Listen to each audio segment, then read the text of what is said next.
kulanti wanaagsan dhegaystayaal ku soo dhawaada barnaamijka cawayska Washington.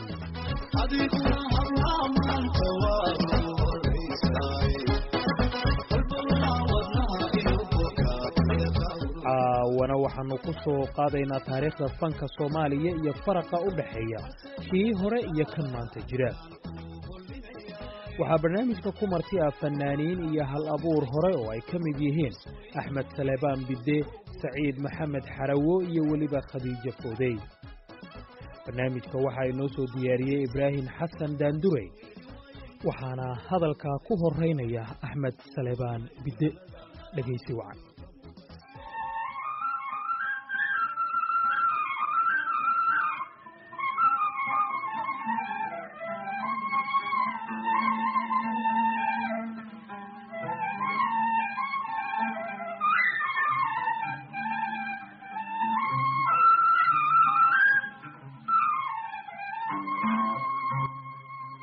abwaanka Axmed Salebaan Bidde waxa uu ka mid yahay abwaaniinta fanka Soomaaliyeed. waxa uu hore u sameeyay riwaayado badan sida Xishood iyo Jacayl iyo Heeso, waana jilaa.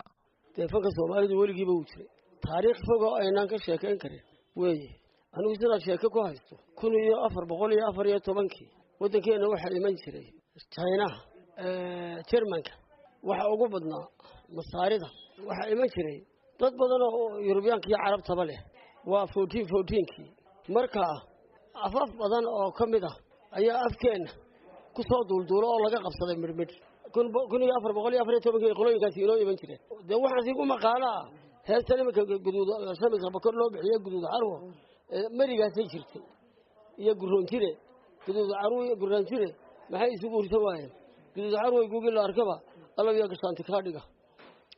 marka halkan jibada iyo jilbaha dhigayba jirkii daaydaad ku joogsaday midhaanka sabay ku hestireen. laakiin markii dambe Cabdi Ducaale ninkii loo jiray Cabdi Ayuubna kuna anas dharaa Allah naxariiste ayaa Shamisa Bakar guduuda u bixiyay.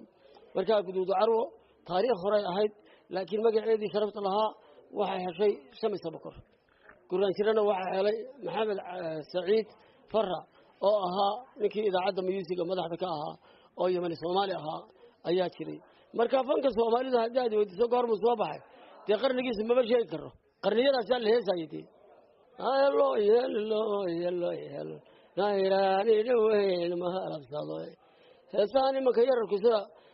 sidii awrtii qurub dhaban jirtay ay qodom tahayaan sida Itoobiyaanka isu lulayaan may ahayn. sarajoog baa lagu qaali jiray, hir waa la oran jiray. markii dambe dhaanto loo rogay batarkuna gooni buu ahaa. hadii bidinka leeyahay hirimaheena haysan gooni bay ahayd. saylicidani taariikh dheer bay ahayd. dee intii dalkiya dadka jireenba fankiya suugaantu way jireen. way xataa dawada ayay ka hadli jireen. dhirta wixii dawad ah, dhirta wixii anfaaci ah, xoolaha galashaadkooda oo hobel baa loo jiray ama qalanbaaw ninka reeraha ka heesa oo habeenkii ciyaar gud baa la ciyaari jiray oo dadka nabadiisa iyo faraxiisa iyo wada jirkiisa iyo kala guursigiisa ayay ahaan jireen. miyiga dhaqankii aasaaskii ku bilaabmay ayaa iminka ka socda. inan waliba way heestaa habeenkii ciyaar gudka xawayska inan waliba way heestaa. dadku wuu u sameeyay heesaa. hablaha qaar baa ka abwaansan oo ka murti badan ragga. marka waa la heesaa, waa la ciyaaraa, sidiiba dee loo ciyaaraa, loo heesaa. dhaqankii iyo hidihi halkiisii weeye. magaalada ayaanay jirin habla heesi jiray dee xilliyadii dhexe fanka waxa ugu kordhay xilliga magaaligaa soo baxay oo balwadaa soo baxday dee balwoy waxay baneeyay baabuur cabdi saylici ninkii la oran jiray iyo raggii laba aynay ahaa xaajigii hadii quruxdaada laga qarsho qadiisha balwoy qacbaan run magaranaysa ayaa magaaliga ka soo baxay. marka fadhiga lagu heesi jiray. marka fadhigaasi waxa la oran jiray raas baraas. markii dambe ayaa loo rogay oo raas baraaski waxa weey raguna meel buu fadhiisan jiray, dumarkuna meel buu fadhiisan jiray. marka raas baa la oran jiray. markaas waqtiyadaas heesuhu soo baxeen sida midhaha aan ku sheegayo kale ayaa lagu heesi jiray. wixii quraanku ma sheego wixii qurux leh qurux soo baxdaa tahay qaniye qurux soo baxdaa tahay ayay oran jireen. waxay qof way ku kaftami jireen. waxay oran jireen ninkii naag madow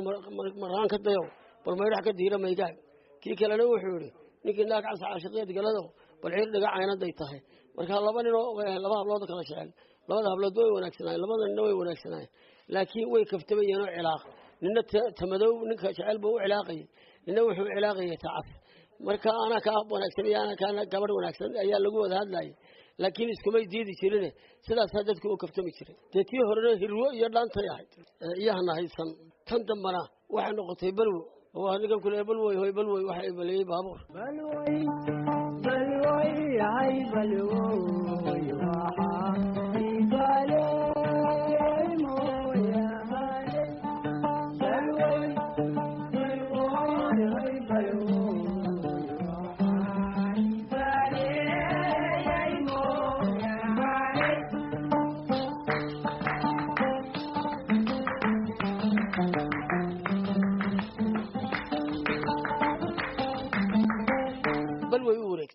marka dabadna kabacad baa timi dabadna qaraami baa yimi inay yahay qaraamaan oo qaraxday laabtii maxaan kula qadeeyaa dabka aqiiqayaanahay ayay ku gabi jireen oo inay yahay qaraamaan oo qaraxday laabtii maxaan kula qadeeyaa dabka aqiiqayaanahay markaan qaraami baa oran jiray iyaga kabacduna isku waqti bay ahay dabadna waxa ka dambeeyay heeladii magaalada oo noqotay mid ka duwan kuwii hore marka waxa bay gashayba riwaayad bay gashay sidii isaseek kalamaan inantii baxsatay riwaayadii caynkaas ahaa dhigi jireen xuseen oo faarax iyo cabdillaahi qarshi iyo haddii magiis xaaji aadani baa wax ka tirin jiray barkad cusbaa wax ka tirin jiray markii cali suguliye saxardiid baa soo galay markii dambe riwaaduhu halkaasay ku soo baxeen heesta filimka jacaylka ee riwaadii markaasay noqotay riwaad 3 saacadood socota markaasaynu filim oo kale u qaadanay marka waxay noqotay farxadii qiiradii maxay ahayd wadanigii bandhigii calanka maxubadii dawladnimadii wixii bay dabadna dhex gashay marka filmaanta hindiga oo kale ama caalamka oo kale ayay noqotay markii hirwadii iyo hanaysantii laga yimi waxa galay baan ku uri hees la yiraahdo maxay ahayd heesi miraha qaraamiga hadee ayaa galay aan kula balwoy waxa baleeyay baabuur halkaas ay gashay dabeedna qaybta saddexaad waa tan kaaga sheekanay riwaadaha gashay 20 sanadood u dambeeyay 20 sanadood sanbadii hore ma socon riwaadaha la sameyn jiray riwaadaha dadku waxba ka faa'iidi jiray horta riwaaduhu gabigoodu waa general knowledge cilmiga dadka u dhaxeeyo weeye waayo wax walba oo filimkii uu kaga warramaya dhaqankii miyiga kii magaalada guurka isaseega wanaaga waxbarashada la'aanta wax qabashada ayuu kaaga nolosha dhan kaaga sheekeynaya filimku general knowledge baa la yiraahdaa film is a sort of general knowledge film hadaad maqasho waxa weeyaan nolosha adduunka ayuu tusaaleheeda marka 20 sanadood ee imika aynu joogno wax u kordhay anigu garan maayo wax ka dhacay mooyaan wixii la qaban jiray ee dadka horumarkiisa oo dhan baan jirin imika riwaad nabada ah hadaan dhigno waa la dhigay laakiin meel lagu dhigaaban jirinba waxay lahaan jirtay meel waliba wadan magaalo waliba meel wax loogu dhigaa shar iyo khayr baad ka sabaha laga dhigay kullu wixii la dhigaa shar iyo khayr baa u yeelanaya laakiin sidii markaa wadanku beriga ugu burburay tiyaatar dambe lama arag hanuunin dambe lama arag meel lagu wada hadlo lama arag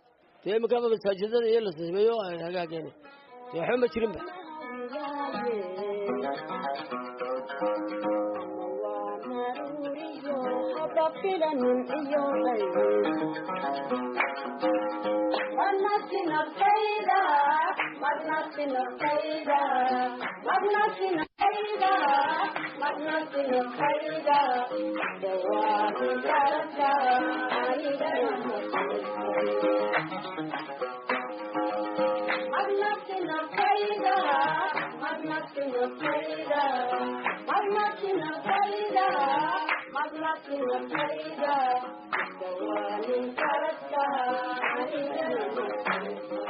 fanka ayaa heerar kala duwan soo maray tan iyo markii uu bilowday waxaana u suurto gashay intii yareed ee bilowday in aysan ka harin iyagoo si fiican boorka uga jafay abwaan Saciid Maxamed Xarawo waxa uu ka mid yahay ragga fanka kaalinta wax ku oolka ka soo qaatay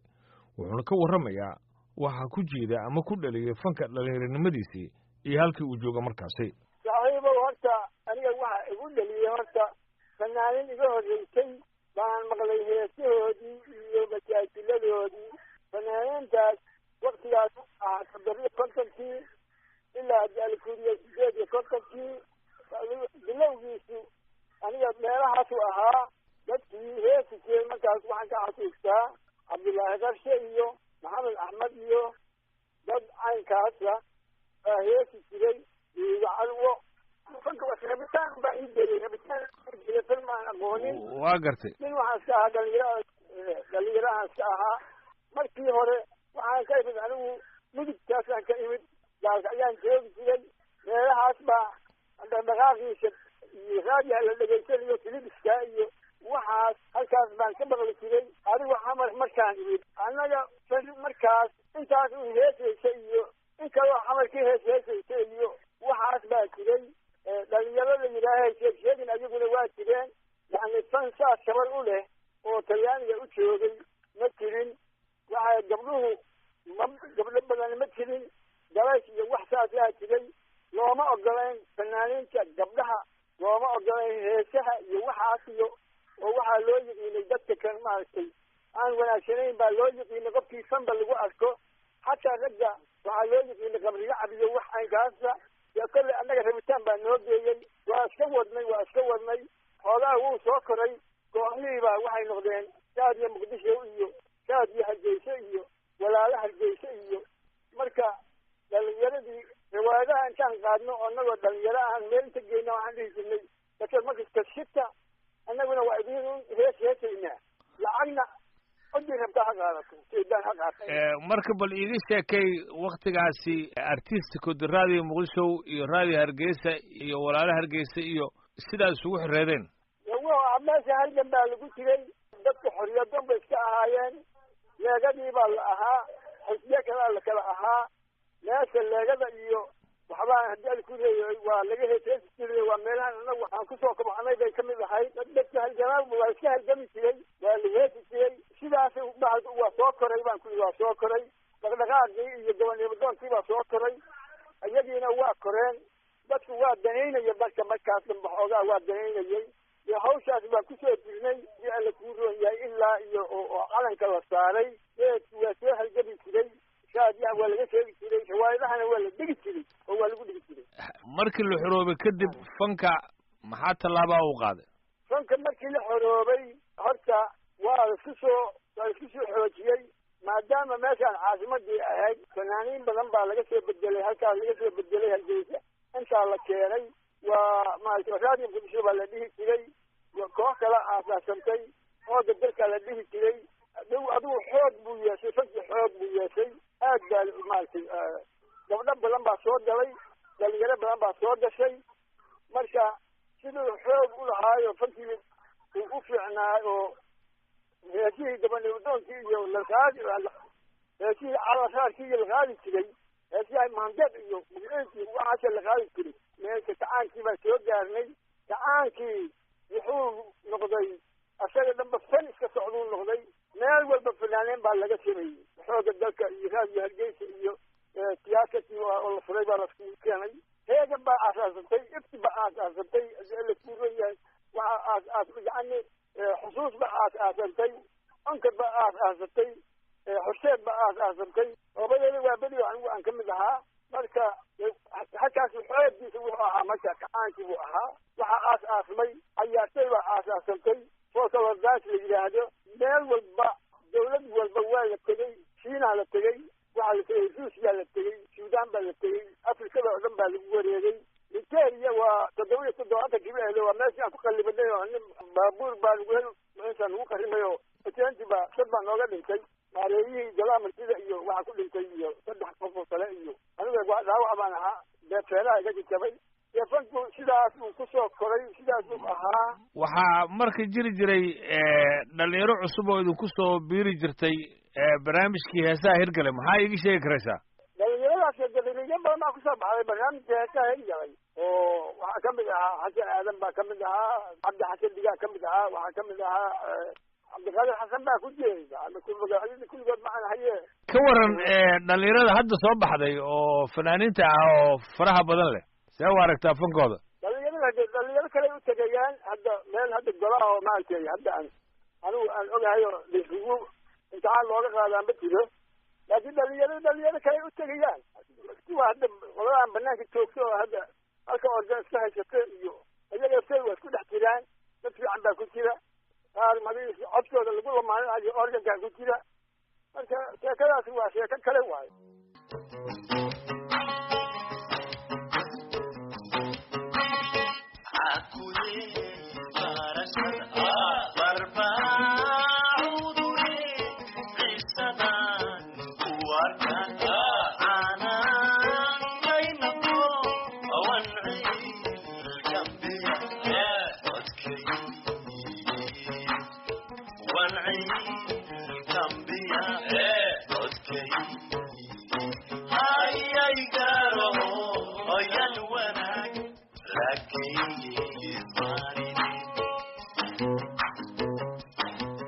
khadiijafooday waxay ka mid tahay fanaaniinta codkeeda la jecel yahay waxayna ka mid ahayd fanaaniinta gobollada waaberi ee ku soo baxay barnaamijkii heesaha hirgalay berigaas waxay ahayd fanaaniinta annaga waxaan ahayn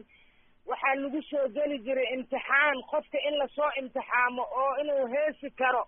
iyo inuu codkiisa wanaagsan yahay barnaamijkii heesaha hirgalay aan ku soo baxay heesaha hirgalayna waxay ahayd marka hore horta imtixaan baa laga qaadaa qofka markii codkiisa la ogaaday inuu teembada raaci karo inuu yacni qof heesi kara yahay sidaasaa lagu qaadan jiray berigaas adiga laftaada daandureeyo waad la socotaa waxaad ka mid ahayd guddigii sare ee barnaamijkaas heesaha hirgalay imtixaanka looga qaadi jiray dadkii ku jiray aad ka mid ahayd adigaba waa gartay hadda fan ayaa jira oo dhalinyaro badan oo soomaaliyeed ay wadaan see u aragtaa fankaasi dhalinyarada maxaase kula tali lahayd fankaas dhalinyarada waxaan u arkaa horta inay fan soo baxo waa loo baahan yahay kolba jiilaa soo baxa maogtahay marba jiilba jiil baa ka horreeyey laakiin inay raacaan yacni qaabkii fanka oo ahaan jiray hadda inkastoo la kala daadsan yahay haddana way dadaalayaan bal waa in la garab galo oo lasoo saaro way fiican tahay waaba inay dadaalaan oo barnaamijyadii siday u dhigi lahaayeen oo qalab badan ay ku heli lahaayeen sideeniyoo kale way fiicnaan lahayd laakiinse waktigan hadda lama heli karo kolleyba laakiin khadiija dadka qaar waxay dhahaan haddii aad tihiin fanaaniintii hore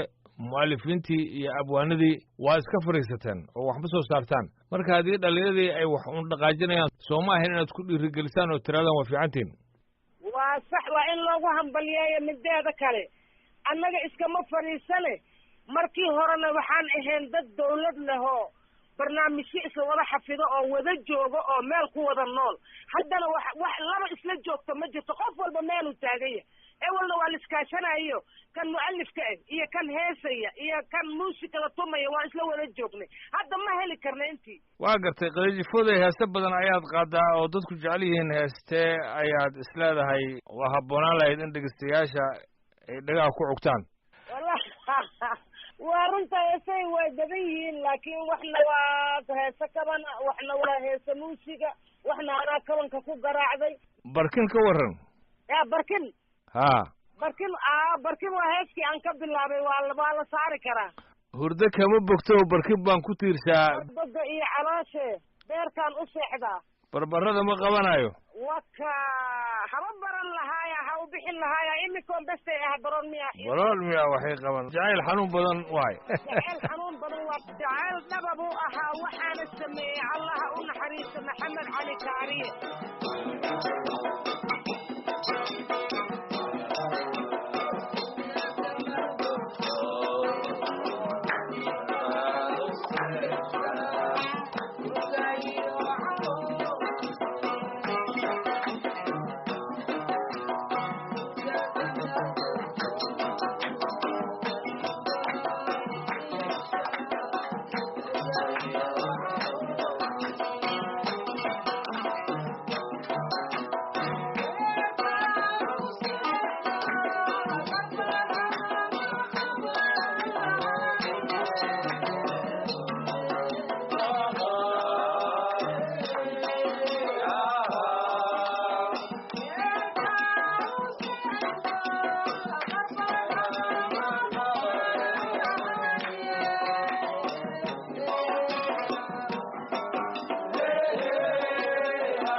codkaasi macaan ee khadiijo fooday iyo heestii barkin waxa ay gunaanad u tahay barnaamijkii cawayska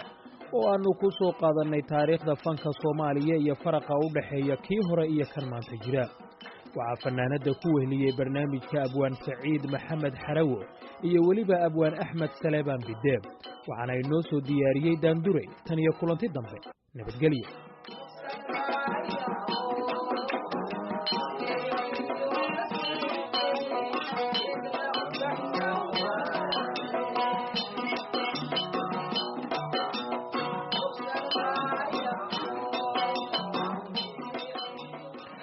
dhegeystayaal waxaan filayaa inaad si weyn uga wada hesheen barnaamijkii cawayska Washington oo inala socodsiinayay Jaafar Kukay. haatanna aynu jaleecno dhanka iyo weliba aynu aadno Canada. magaalada Malawi ee gobolka Quebec ee dalka Canada waxaa maanta lagu soo gabagabeynayaa shir madaxeedka dalalka la isku yiraahdo G7 ama G7 ee kala ah Canada, Faransiiska, Jarmalka, Talyaaniga, Jaban, Ingiriiska iyo weliba Mareykanka, kuwaasoo jimciyey halkaasi uu kulankan uga furmay. sida muuqatay ilaa hadda kulanka ayaa lagu guuldaraystay in lagu xayo khilaafaadka u dhaxeeya madaxweynaha Mareykanka iyo weliba madaxda wadamada dhinaca warshadaha ku horumaray. warbixin shirkaasi iyo weliba go'aanada iyo gabagabadiisa ku saabsan waxaa nooga soo diray magaalada Toronto wariyahayaga Xuseen Nuur Xaaji. shirkan ayaa ku soo beegmaya xilli madaxda todobada dal ee ka qayb galaya ay dhex taalo xurguf dhanka dhaqaalaha ah, waxaana jira cadaadis madaxweynaha Mareykanka Donald Trump lagu saarayo inuu ka noqdo canshuurta uu ku soo rogay naxaasta iyo birta aluminiumka ee laga dhoofiyo dalalka Canada iyo midowga Yurub. shirka ayaa sidoo kale looga hadlay arrimo ay ka mid yihiin deegaanka iyo ammaanka. haddaba sidee buu u dhacay bilowga shirka maadaama ra'iisul wasaaraha Canada Justin Trudeau iyo madaxweynaha Mareykanka Donald Trump ay hadallo isku weedaarsadeen dhinaca Twitterka? waxaa su'aashaas iyo kuwa kaleba weydiiyey Professor Hussein oo bare ka ah jaamacadda Calgary ee gobolka Alberta oo aan kula xiriiray qadka teleefanka. siyaasadan hadda uu cusub uu keenay inuu cashuur ku soo rogo ma garanaysaa xadiidkii ama istiilka xoreen jireen iyo aluminiumkii ma garanaysaa ama waxaan jaandigaan idhaahno oo wadamada weliba ay saaxiibka hayeen sida Canada iyo European Unionkii waxaa la filayaa inay ku guusaano ma garanaysaa. hase ahaatee dee fili maayo in aad loogu isugu tegayo oo maanta markii ay durba ma garanaysaa way kafsaneen ninka la oran jiray Trudeau oo waxa ka tayaro isagu yiri ma garanaysaa ugu naga daayay cashuurtii Trudeau oo ka kalna yiri naaftu si fiican ma u socotaa kabsan yaroodu noocaas ka dhacay oo ah inay waxoogaa durba hawadii yar fiican tahay. laakiin waxa ugu weyn ee aan la isugu tegin waxa weeyaan wadamadan kale laftigoodu waxba ku heshiis sidaa uma aha. kulan ay yeesheen ra'iisul wasaaraha Canada Justin Trudeau iyo madaxweynaha Faransiiska Emmanuel Macron oo dhinaca iyo madaxweynaha Mareykanka Donald Trump ayaa la isku adeegsaday hadallo kulul, waxayna u muuqataa inaysan wax natiijo ka soo bixin. balse madaxweynaha Faransiiska wuxuu u sheegay warbaahinta in wada hadalladu ay ahaayeen kuwa toos ah oo qayaxan kasoo dhammaan dhinacyadu ay rajeynayeen in xal la helo. wuxuuna hore u sheegay in haddii Trump uu madax adeego ay lixda dal ee kale ay samaysan doonaan heshiis u gaara. Canada waxay toddobaadkii hore tilmaantay in laga bilaabo bisha July ee sanadkan ay 16.6 bilyan oo dollar oo canshuur korina ay iyaguna ku samayn doonaan alaabaha laga soo dhoofiyo Mareykanka. Professor Hussein Warsame ayaan weydiiyey in kulanka kadib madaxdu ay gaari karaan xal lagu soo afjaro khilaafka dhinaca dhaqaalaha si loo baajiyo dagaal ganacsi. maya ila maaha in meel laga gaari karo ila maaha sababtuna waxa weeyaan ninka la yiraahdo Trump runtii qorshe uu la yimid ma jirto kaliya wuxuu doonayaa in ma garanaysa laga hadlo oo uu jecel yahay in la hadalhayo aad loo hadalhayo waa jecel yahay hadda waxa laga yaabaa laakiin markay kala tagaan waa runtaay inay isku yimaadaan dadkii awalba wada hadalka waday oo umuraha laga hadlayo mesela naafta ee laga hadlayo xiriirka ka dhaxeeya bacmishariga North America ay ka hadlaan arintana ku soo daraan waa dhici kartaa in ma garanaysaa kuwa kalena ay iska wataan ama Faransiiska ahaadaan ama Canada ahaadaan cashuurta iyagu ay ku soo rogeen laakiin lagama yaabo in wax heshiis la gaaro runtii wax laga gaari uun in la yiraahdo waxaan ku heshiinay in wada hadal si wadno deganaansho qabow lagu wado laba wadamo saaxiib baan nahay sida kullu ma kala tegin hadallo noocaas oo waaweyn ayuunba ka soo bixi kara. khilaafkan maahan oo keliya mid ku kooban dhinaca dhaqaalaha sidoo kale wuxuu la xidhiidhaa dhinaca siyaasadda madaxweynaha Mareykanka Donald Trump wuxuu xusay in ahayd in Ruushka lagu soo celiyo golahan si looga dhigo 8 dal balse dawladda Canada ayaa ka soo horjeesatay soo celinta Ruushka wasiirka arrimaha dibadda ee Canada Chrystia Freeland waxay tilmaantay in Canada aanay waxba iska bedelin mowqifkeedii hore ee Ruushka 2014 looga saaray isbahaysiga dalalkan Professor Hussein Warsame ayaan weydiiyay waxa Donald Trump uu la jeeday soo celinta Ruushka horta waad ogtahay ninka la yiraahdo Trump waxa lagu xantaa in ma garanaysaa uu Ruushka wuxuu u jajaban yahay oo ninka Ruushka xukumaaba uu runtii isagu gacanta ku hayo ayaa la rumaysan yahay fikradaha madaxweynuhu hadii uu edebsami lahaa Ruushku inuu Ukraine u celiyo Crimea u celiyo ahayd natiina samayn maayo marka ilaa umuurahaas oo ka soo baxo Ruushkuna ogolaan maayaan wadamadan inay ku soo danaan isagana lagama yaabo inuu Crimea ka baxo haba yaraatay lagama yaabo sidaa darteed aniga ila maaha in sanadaha soo socda uu Ruushku ku soo noqon doono G7 ka dhigi doono talabaad Mareykanku sidoo bari hore looga haybeysan jiray hadda loogama haybeysto oo hadii arrintaas Obama oo kale ka soo bixi lahayd waa laga fikiri lahaa laakiin Trump baa ka soo baxday oo dan badan runtii laga gali maayo qodobada kale ee Mareykanku uu ka biyadiidsan yahay waxa kamid ah hirgelinta heshiiskii Paris ee la xiriira isbedelada cimilada ma kala cadda in 60 dal ay gaari doonaan heshiis u gaara oo dhinac la isaga riixayo Mareykanka iyo in Donald Trump uu dib u eegis ku sameyn doono go'aankiisii la xiriiray canshuurta Hussein Nur Haji VOA Toronto markana eebaha u raxmaday codkii Xalimo Qalif Mogool iyo heeska inta raacday nabiga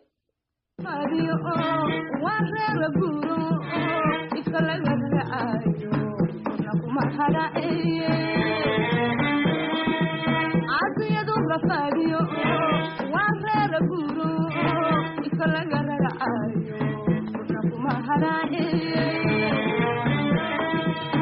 كوارن كنارتيو لغا ريبي جهنمو يا ريس دغاي كوارن كنارتيو لغا ريبي جهنمو يا ريس دغاي